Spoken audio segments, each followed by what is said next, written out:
In this videocast, we'll look at a process used to determine the empirical formula of a compound called combustion analysis.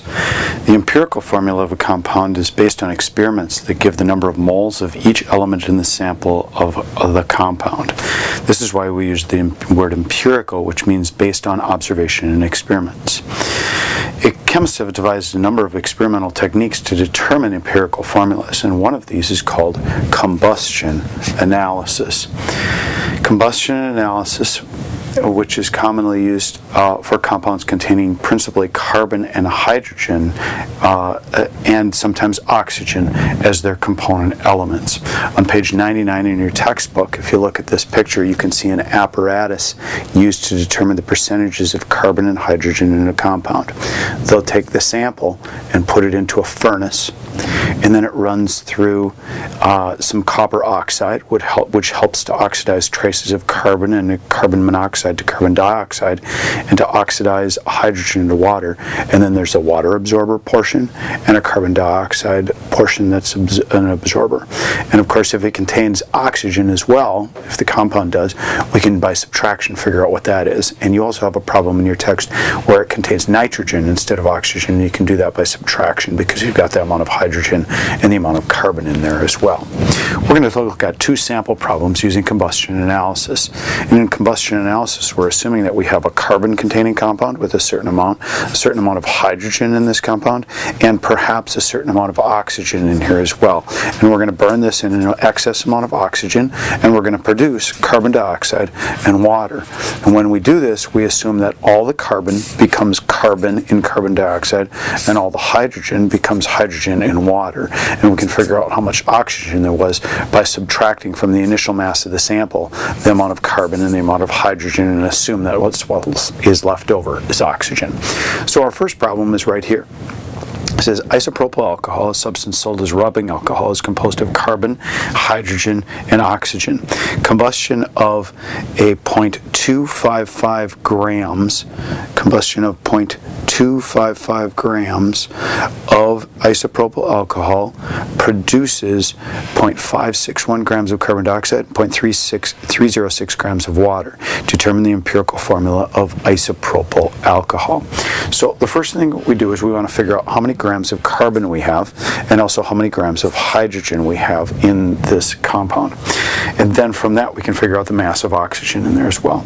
So to find carbon, first we take our mass of carbon dioxide that's produced, which is 0.561 grams of CO2. And to find hydrogen, what we're going to do is we're going to take our mass of water that's produced, which is 0.306 grams of water. I'll write it as H2O here, and we're going to convert those to moles. So we put grams in a position where it's going to cancel, as moles is our new set of units. And looking on the periodic table and adding up one carbon and two oxygens, we find out that there's 44 grams in 1 mole, knowing that 1 carbon is worth 12 and an oxygen is worth 16, and there's 2 of them. In water, if we add up 2 H's and an O, we get 18 grams in 1 mole. Where did I get the 18 and the 44? Well, remember I added up 2 carbons, which is 24, plus an oxygen, which is 16. That gives me 44 grams in 1 mole, and it did a similar thing for water. So I used the periodic table to get those numbers. Once I do that, then remember this is for moles of CO2, but the thing that I want to know is how many moles of carbon there are in there. And the same thing here, this would be my moles of water, but what I want to know is how many moles of hydrogen there are in there. So I'll put carbon dioxide in a position where it's going to cancel, and if I look at the formula for carbon dioxide, there's 1 carbon for every 1 carbon dioxide molecule. Notice there'd be a 1 right here below the C, indicating there's 1 carbon for every carbon dioxide molecule. Now in H2O, you'll notice that there's a 2 down here. So for every 1 H2O molecule, there are 2 hydrogens. So I can figure out the number of hydrogen moles of atoms I have in there. Lastly, I want to convert this to mass. And I know for every 1 mole of carbon on the periodic table, there are 12 grams. Where did I get this 12? From the periodic table. If I look on here, carbon has an atomic mass of 12. The same thing I'll do for hydrogen, but remember hydrogen's atomic mass is 1. So I want to convert hydrogen, my hydrogen moles of hydrogen atoms, and in 1 mole of hydrogen there is 1 gram of hydrogen. So I plunk these into my calculator, and what I'll find is that I have 0.153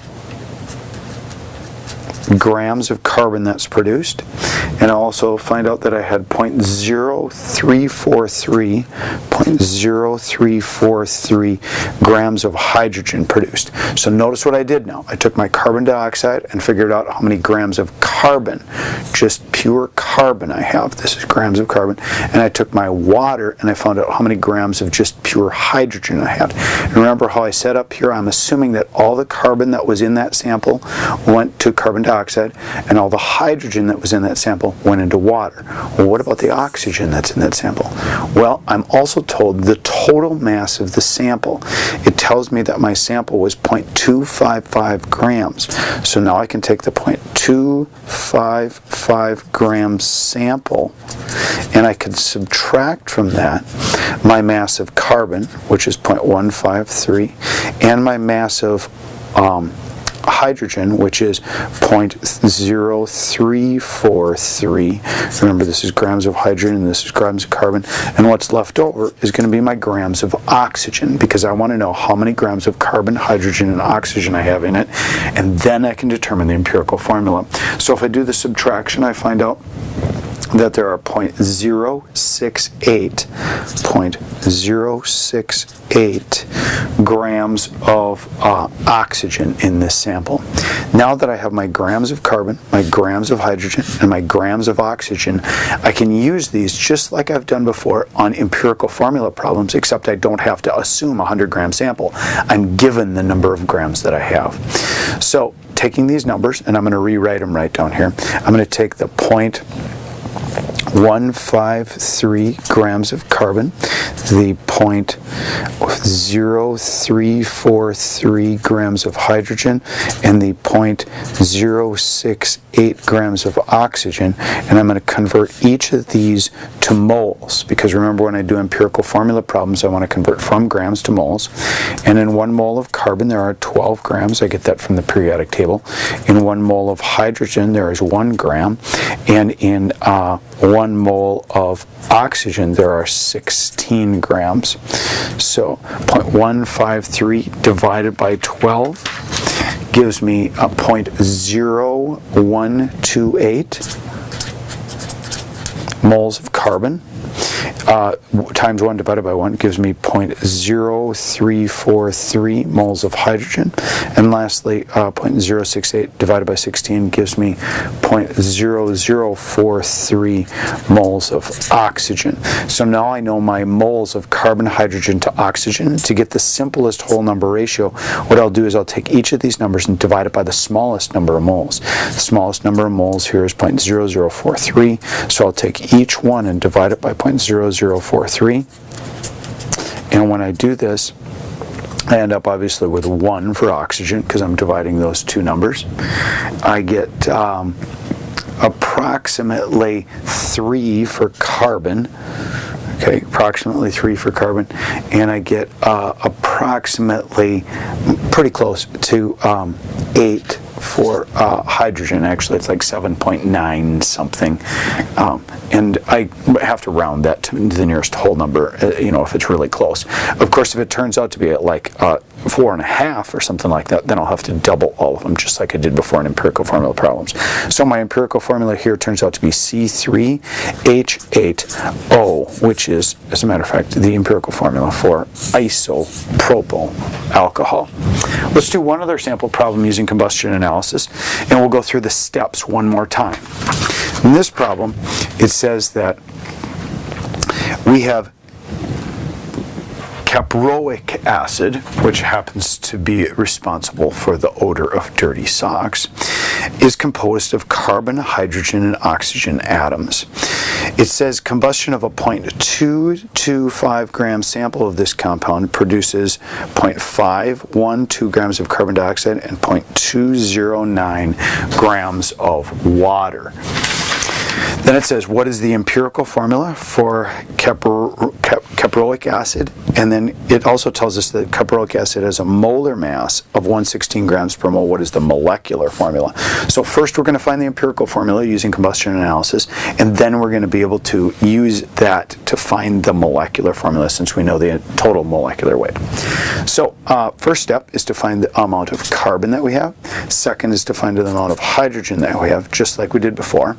So for carbon, I'm told that I have 0.512 grams of carbon dioxide produced. For hydrogen, I'm told that I have 0.209 grams of water produced. Take each of these and convert it to moles. So grams of carbon dioxide in 1 mole would be 44 if I add up carbon and 2 oxygens on the periodic table. For water, converting to moles, there are 18 grams of H2O in 1 mole. Where do I get that? 2 hydrogens on the periodic table and 1 oxygen, knowing oxygen is 16 and hydrogen is 1 each. Next, I need to make the relationship between carbons and carbon dioxide, and I know that there is 1 carbon in every 1 carbon dioxide molecule. But for water, I know for every 1 H2O there are 2 hydrogens, because there's a small 2 down here. I have to remember there are 2 hydrogens for every 1 H2O. Then lastly, I need to convert it to grams, and I know that in 1 mole of carbon there are 12 grams, and I know that in every 1 mole of hydrogen there's 1 gram. Where do I get the 12 and the 1?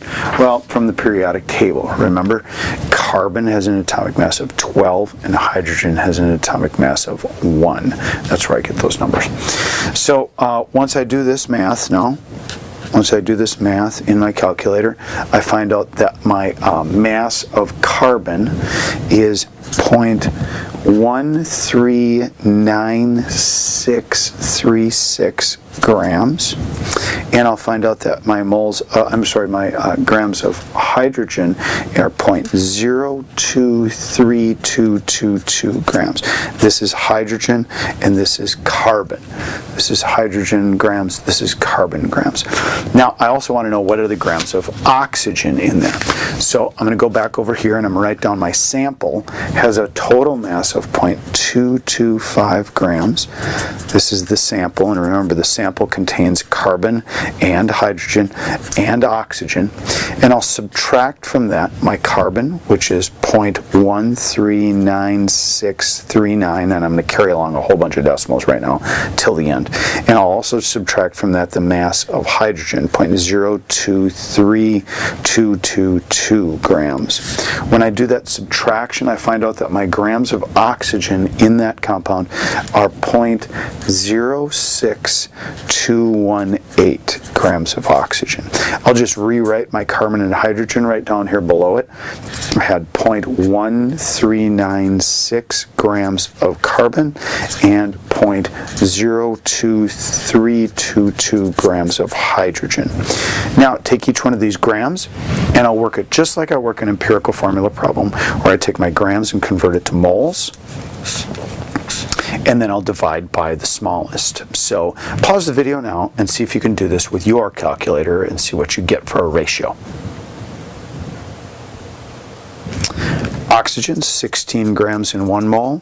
Carbon, 12 grams in 1 mole. Hydrogen, in 1 mole there is 1 gram. 0.003886. 0.011633 and 0.02322. Dividing by the smallest now, my smallest number of course is 0.00386. I'll end up with a 1 for oxygen.